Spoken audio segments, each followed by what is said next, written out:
자, 윤석열 대통령 체포 집행을 앞두고 이른바 맹윤, 맹목적인 윤석열 이렇게 불리기 시작한 국민의힘 김민전 의원이 윤 대통령 체포를 앞장서서 막겠다는 보수 청년 단체들을 불러서 기자회견을 열어주면서 또 다른 논란을 만들었습니다. 이들은 이렇게 기자회견장에 나왔는데요. 모습 보겠습니다.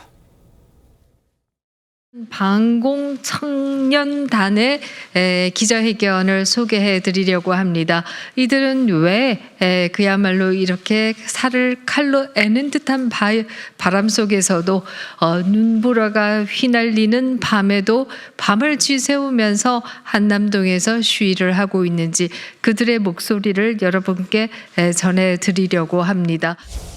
저희는 최근 민주노총의 대통령에 대한 불법 체포 시도를 저지하기 위해 대통령 공관 옆 한남초등학교 앞에서 시위를 벌인 청년들입니다. 일부 언론에서는 저희를 백골단으로 소개하기도 했습니다. 자, 논란이 커지니까 일단 김민전 의원은 사과도 했고 그리고 회견 자체를 좀 철회하겠다 이런 입장을 밝히긴 했는데요. 김주루 대변인님, 김민전 의원 요즘 왜 저럴까요? 글쎄요, 이제 그 민주공당에 소속되시기보다는 네. 극우 우파들에게 소속되어서 그분들을 대변하는 역할을 더 충실하게 하시려고 하는 게 아닌가 싶습니다.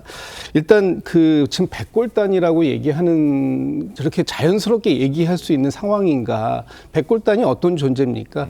독재 정권에서 민주주의를 외치는 시민들을 향해서 그들을 무자비하게 폭력으로 진압했던 사람들을 우리가 일컬어서 백골단이라고 불렀습니다.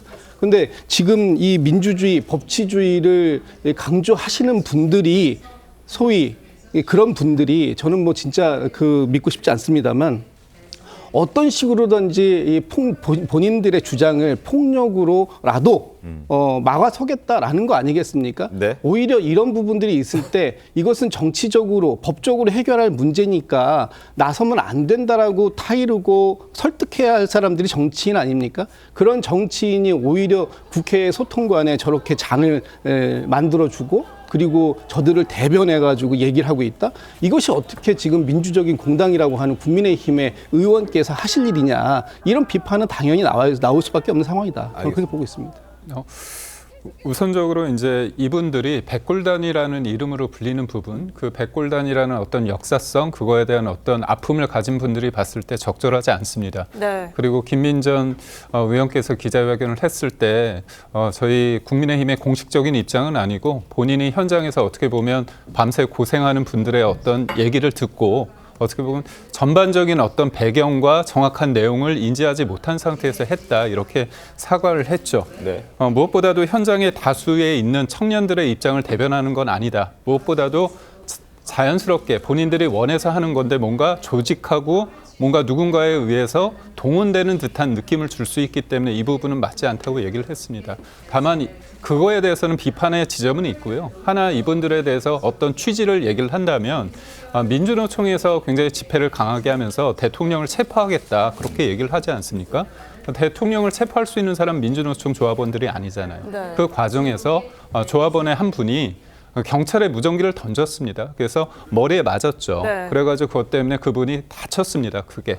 근데 경찰에서 석방을 했습니다. 바로. 그러니까 그런 부분에 있어서 법이란 거는 원칙적으로 하나의 잣대로 적용이 돼야 되는 거잖아요. 네. 그런 부분에 대해서 현장에 있는 입장에서는 문제가 있는 영장을 집행하는 과정 속에서 내가 그런 부분에 대해서 막아보고자 하는 사람들이 모인 부분이 있습니다. 그런데 네, 이런 부분에 있어서 좀 과하게 되는 부분에 대해서는 좀 다르게 평가해 주셨으면 좋겠습니다.